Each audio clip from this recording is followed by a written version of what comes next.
साने गुरुजींचं पुण्यस्मरण आहे. पुण्यस्मरणामध्ये साने गुरुजींचं पसायदान कोणतं आहे?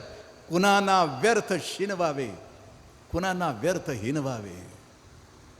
कुणाला का शिनवावं आम्ही, कुणाला का हिनवावं आम्ही आमच्या आयुष्यामध्ये?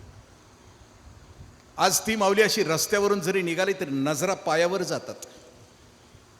जन्म धन्य आहे की जे असल्यानंतर जीवन धन्य होतं. ते भक्ती या शब्दाचा अर्थ की ज्याच्यावर आमचं प्रेम असतं त्याच्यासाठी काय पण करायचं असतं, कोणत्याही गोष्टी करायच्या असतात.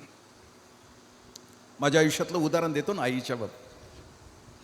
मी माझ्या घरात माझ्या आईचं 9वं अपत्य आहे. मला 5 बहिणी आहेत.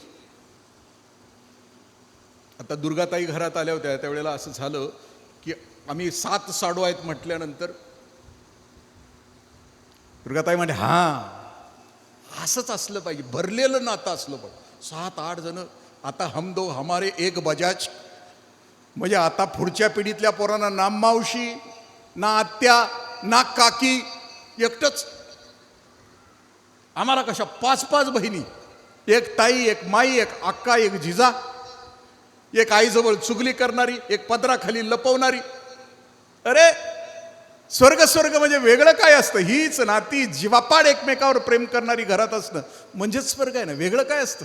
घर म्हणजे गोकुळ असणं म्हणजे स्वर्ग असणं ना. दुसरं काय असतं? मी 5वी ते 10वी माझ्या गावात रयत शिक्षण संस्थेच्या शाळेत शिकत होतो. माझी बहीण विट्याला बळवंत कॉलेजला होती. मला लिमलेटची गोळी आवडते, लिमलेटची. माझ्या बहिणीला पण आवडतं. तिचं कॉलेज 3ला सुटायचं, माझी शाळा 5ला सुटायची. ती रोज येताना विट्यासनं लिमलेटची गोळी आणायची. मी घरी यायची वाटच बघत असायची. 5 वाजता मी आलो, दप्तर टाकलं की जवळ घ्यायची. ती मला लिमलेटची गोळी दे. मी म्हणायचं नाही, तू पण घे, तुला पण आवडते. तवा मोठ्या बहिणीचा चिमणीचा दात असायचा. ज्यांना मोठ्या बहिणी आहे चिमणीचा दात आठवतोय त्यांच्या लक्षात येईल किती समृद्ध होतो. मी म्हणायचो तू तुझ्या चिमणीच्या दातानं. 3 वर्ष माझी बहीण मला लिमलेटची गोळी देत होती.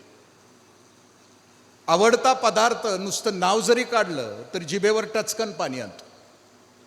आवडता पदार्थ कशाला म्हणायचं? टाचून गळ्यापर्यंत खाल्ल्यानंतर ज्या पदार्थाचं नाव काढल्याबरोबर जिभेवर टचकन पाणी येतं त्याला आवडता पदार्थ म्हणायचं. तांबडा रसा, पांढरा रसा, दम बिर्याणी. नुसतं आत्ता म्हणलो तरी एकादशी असताना सुद्धा लोकांच्या जिभेवर पाणी. त्याला आवडता पदार्थ म्हणजे ज्या पदार्थाचं नाव काढलं तरी जिभेवर पाणी. आमच्या दोघांचाही आवडीचा पदार्थ तो. 3 वर्ष माझी बहीण मला चिमणीच्या दातानं लिमलेटची गोळी देत होती. एकदाही लाळ तिची मला दिलेल्या गोळीला कधी चिकटली नाही. भक्ती या शब्दाचा अर्थ की आमचं ज्याच्यावर प्रेम आहे त्याच्यासाठी कोणताही त्याग. भक्ती या शब्दाचा अर्थ विकारांच्यावर विजय. कारण आमचं आमच्या गुरुदेवांच्यावर प्रेम आहे म्हणून मी असा वागलो तर माझ्या गुरुदेवांना बरं वाटेल. मी चुकीचं वागलो तर गुरुदेवांना माझ्या बरोबर वाटेल. माझ्या जगण्याकडे बघून गुरुदेव माझ्याकडे त्यांची कृपा दृष्टी करतील. भक्ती या शब्दाचा अर्थ काय आहे?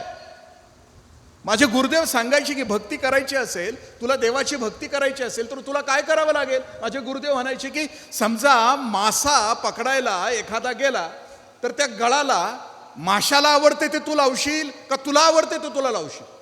तुला तांबडा पांढरा आवडते त्यातलं लावशील का माशाला गांडूळ आवडते म्हणून गांडूळ लावशील? जे माशाला आवडतं ते गळाला लावायचं असतं.